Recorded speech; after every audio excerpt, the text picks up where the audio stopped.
ಇನ್ನು ಮಾರ್ಚ್ 22ನೇ ತಾರೀಕು ಕರ್ನಾಟಕ ಬಂದ್ಗೆ ಕರೆಯನ್ನ ಕೊಟ್ಟಿದ್ದಾರೆ. ಅದೇ ಸಂದರ್ಭದಲ್ಲಿ 5, 6, 7, 8ನೇ ಕ್ಲಾಸ್ನ ಪರೀಕ್ಷೆ ಕೂಡ ಇದೆ.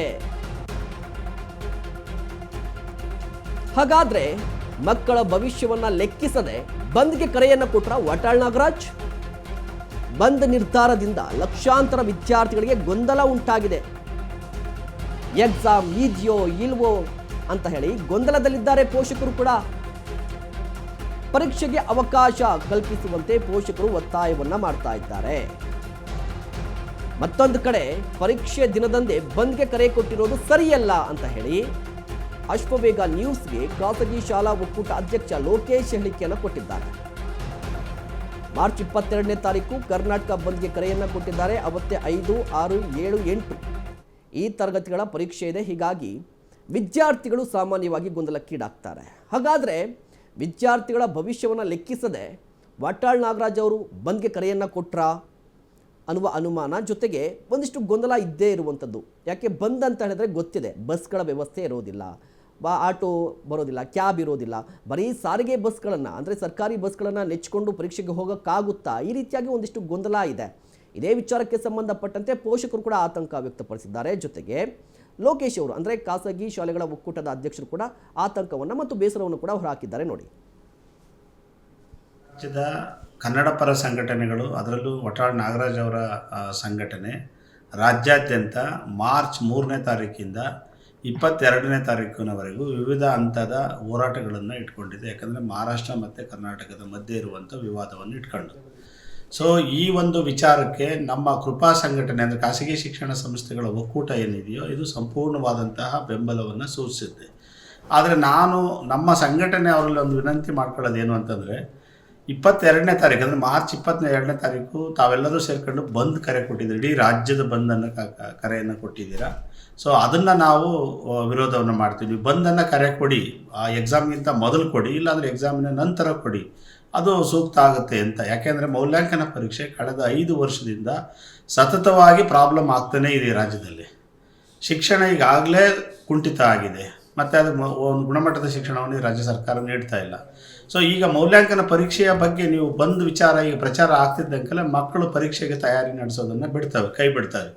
ಸೊ ಇದರ ಪರಿಣಾಮ ಬಹುಶಃ ಮಕ್ಕಳ ಭವಿಷ್ಯದ ಮೇಲೆ ಇಂಪ್ಯಾಕ್ಟ್ ಆಗುತ್ತೆ. ಸೊ ಆದ್ದರಿಂದ ಬಂದನ್ನು ನಡೆಸಿ ನಾವು ಬೇಡ ಅನ್ನಲ್ಲ, ಆ ಬಂದ್ಗೆ ನಾವು ಕೂಡ ಬೆಂಬಲವನ್ನು ನೀಡ್ತೀವಿ.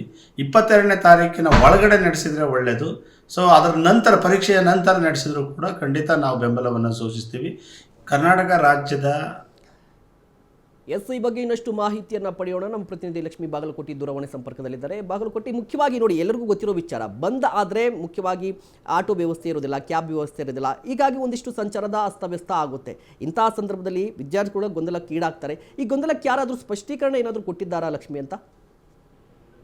ಎಸ್ ಮಹೇಶ್, ಈಗಾಗಲೇ ಏನು ರಾಜ್ಯಾದ್ಯಂತ ಅಂದ್ರೆ ಕರ್ನಾಟಕ ಬಂದ್ಗೆ 22ರಂದು ಕರೆ ಕೊಟ್ಟಿರುವಂತದ್ದು ಕನ್ನಡ ಪರ ಹೋರಾಟಗಾರರು. ಈಗಾಗಲೇ ಅದರ ಜೊತೆಗೆ ಏನು ಮಹಾರಾಷ್ಟ್ರದ ಗಡಿಭಾಗದಲ್ಲಿ ಆಗಿರುವಂತಹ ಘಟನೆ, MES ಪುಂಡರ ಹಾವಳಿ ಹೆಚ್ಚಾಗ್ತಾ ಇದೆ, ಕನ್ನಡಿಗರ ಮೇಲೆ ಒಂದ್ ರೀತಿಲಿ ಏನು ಇದನ್ನ ಹೇಳ್ತಾ ಇದಾರೆ ಅನ್ನೋ ನಿಟ್ಟಿನಲ್ಲಿ ಈಗಾಗಲೇ ಕರ್ವೆ ಒಂದು ನಿರ್ಧಾರವನ್ನ ತಗೊಂಡಿರುವಂತಹದ್ದು. ಆದ್ರೆ ಎಲ್ಲ ಒಂದ್ ಕಡೆಗೆ ಕರ್ನಾಟಕದ ಕನ್ನಡ ರಕ್ಷಣಾ ಪರ ಹೋರಾಟಗಾರರಿಗೆ ಒಂದ್ ಕಡೆ ಬೆಂಬಲ ಸಿಗುತ್ತಾ ಅನ್ನುವಂಥದ್ದು ಈಗ ದೊಡ್ಡ ಪ್ರಶ್ನೆ ಆಗಿ ಕಾಡ್ತಾ ಇರುವಂತದ್ದು. ಯಾಕಂತಂದ್ರೆ ಮಾರ್ಚ್ 22ರಂದು ಸಾಕಷ್ಟು ಪರೀಕ್ಷೆಗಳಿರುವುದು, 5, 6, 7, 8 ಮೌಲ್ಯಾಂಕನ ಪರೀಕ್ಷೆ ಇರೋ ಹಿನ್ನೆಲೆ ಒಂದ್ ಕಡೆ ಆದ್ರೆ, ಇನ್ನೊಂದು ಕಡೆಗೆ ಈಗ ಸಾಕಷ್ಟು ಜನರು ಕೆಲಸದ ಮೇಲೆ ಬೇರೆ ಬೇರೆ ಕಡೆಗೆ ಹೋಗುವಂತದ್ದು ಇರುತ್ತೆ. ಆದ್ರೆ ಖಾಸಗಿ ಸಂಸ್ಥೆಗಳು ಇದಕ್ಕೆ ಎಷ್ಟರ ಮಟ್ಟಿಗೆ ಪ್ರೋತ್ಸಾಹ ನೀಡ್ತಾರೆ ಅನ್ನುವಂಥದ್ದು ಈಗಾಗಲೇ ಕ್ವಶನ್ ಮಾರ್ಕ್ ಆಗಿರುವಂತದ್ದು. ಅದ್ರ ಜೊತೆಗೆ ಒಂದಷ್ಟು ಕನ್ನಡ ಪರ ಹೋರಾಟಗಾರರು ಈಗಾಗಲೇ ಇದಕ್ಕೆ ಬೆಂಬಲ ಕೊಡೋದಕ್ಕೆ ಮುಂದಾಗಿರುವಂತದ್ದು. ಆದ್ರೆ ಯಾವುದೇ ರೀತಿಯಾಗಿ ಅಂದಿನ ದಿನ ನಾವು ಇಂಥದ್ದನ್ನೇ ಬಂದ್ ಮಾಡ್ತೀವಿ, ಇದನ್ನ ಸ್ಟಾರ್ಟ್ ಇರುತ್ತೆ ಅನ್ನುವಂಥದ್ದನ್ನ ಈಗಾಗಲೇ ಯಾವುದೇ ರೀತಿಯಾಗಿ ಸ್ಪಷ್ಟೀಕರಣ ಕೊಟ್ಟಿಲ್ಲ ಅನ್ನುವಂಥದ್ದು.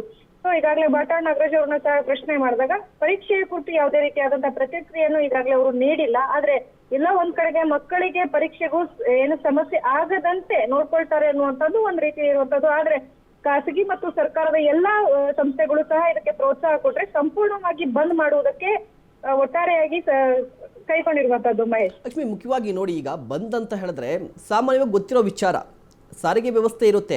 ಬಟ್ ಸಾರಿಗೆ ವ್ಯವಸ್ಥೆನ ಎಲ್ಲರೂ ಕೂಡ ನಂಬ್ಕೊಳ್ಳಿಕ್ಕಾಗುತ್ತಾ? ವಿದ್ಯಾರ್ಥಿಗಳು ಬೇರೆ ಬೇರೆ ಕಡೆಯಿಂದ ಬರುತ್ತೆ, ಅವರು ಖಾಸಗಿ ಸಾರಿಗೆ ವ್ಯವಸ್ಥೆನೂ ಕೂಡ ಹಮ್ಮಿಕೊಂಡಿರ್ತಾರೆ.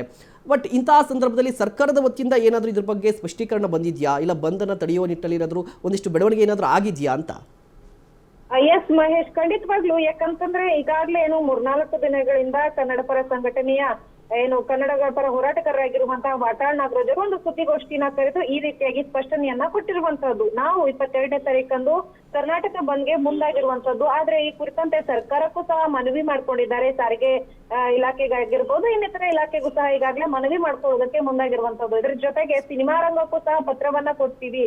ಅವರು ಸಹ ಒಂದಿನ ಮುಂಚಿತವಾಗ್ಲೇನೆ ಏನು ಥಿಯೇಟರ್ ಗಳನ್ನ ಬಂದ್ ಮಾಡ್ಬೇಕು ಅಂತ ಹೇಳಿದ್ದಾರೆ. ಆದ್ರೆ ಯಾವುದೇ ರೀತಿಯಾಗಿ ಸಿನಿಮಾ ರಂಗದಿಂದ ಆಗಿರ್ಬೋದು, ಅದರ ಜೊತೆಗೆ ಸರ್ಕಾರದಿಂದ ಯಾವುದೇ ರೀತಿಯಾದಂತಹ ಪ್ರತಿಕ್ರಿಯೆ ಇನ್ನೂ ಸಿಕ್ಕಿಲ್ಲ. ಸಂಪೂರ್ಣವಾಗಿ ನಮ್ಮ ಬೆಂಬಲ ಇದೆ, ನಾವು ಬಂದ್ ಮಾಡುವುದಕ್ಕೆ ಸಂಪೂರ್ಣವಾಗಿ ಕ್ರಮವನ್ನ ಕೈಗೊಳ್ಳುವುದಕ್ಕೆ ಮುಂದಾಗ್ತೀವಿ ಅನ್ನುವಂಥದ್ದು ಯಾವುದೇ ರೀತಿಯಾಗಿ ಪ್ರತಿಕ್ರಿಯೆ ಸಿಕ್ಕಿಲ್ಲ. ಆದ್ರೆ 22ರ ಒಳಗಡೆ ಇದೆಲ್ಲದಕ್ಕೂ ಪ್ರತಿಕ್ರಿಯೆ ಸಿಗುತ್ತೆ ಅನ್ನುವಂತ ಭರವಸೆಯಲ್ಲಿ ಈಗಾಗಲೇ ಏನು ಕನ್ನಡ ಪರ ಹೋರಾಟಗಾರರು ಇರುವಂತದ್ದು. ಮಹೇಶ್, ಧನ್ಯವಾದ ಲಕ್ಷ್ಮಿ ತಮ್ಮೆಲ್ಲ ಮಾಹಿತಿಗಾಗಿ.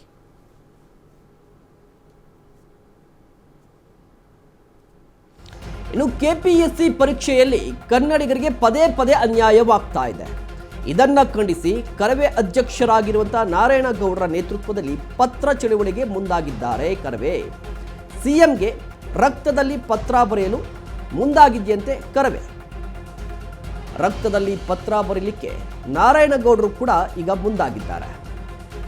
ಗಾಂಧಿನಗರದ ಕರ್ನಾಟಕ ರಕ್ಷಣಾ ವೇದಿಕೆ ಕಚೇರಿ ಮುಂದೆ ಪತ್ರ ಚಳುವಳಿ ಆರಂಭಿಸ್ತಾರೆ ಅಂತ. ಕೆಪಿಎಸ್ಸಿ ಪರೀಕ್ಷೆಯಲ್ಲಿ ಪದೇ ಪದೇ ಕನ್ನಡಿಗರಿಗೆ ಅನ್ಯಾಯವಾಗ್ತಾ ಇದೆ. ಇದರ ವಿರುದ್ಧ ಪದೇ ಪದೇ ಸರ್ಕಾರಕ್ಕೆ ಮನವರಿಕೆ ಎಲ್ಲವೂ ಕೂಡ ನಡೀತಾ ಇದೆ. ಆದರೂ ಅನ್ಯಾಯ ಆಗ್ತಾ ಇದೆ. ಇದನ್ನು ಖಂಡಿಸಿ ಕರ್ನಾಟಕ ರಕ್ಷಣಾ ವೇದಿಕೆ ನಾರಾಯಣಗೌಡರ ಬಣದಿಂದ ಒಂದು ಪತ್ರ ಚಳುವಳಿಯನ್ನು ಹಮ್ಮಿಕೊಂಡಿರುವಂಥದ್ದು. ಮುಖ್ಯಮಂತ್ರಿಯವರಿಗೆ ರಕ್ತದಲ್ಲಿ ಪತ್ರ ಬರೆಯುವ ಮೂಲಕ ಹೋರಾಟವನ್ನು ಕೂಡ ಹಮ್ಮಿಕೊಂಡಿದ್ದಾರೆ.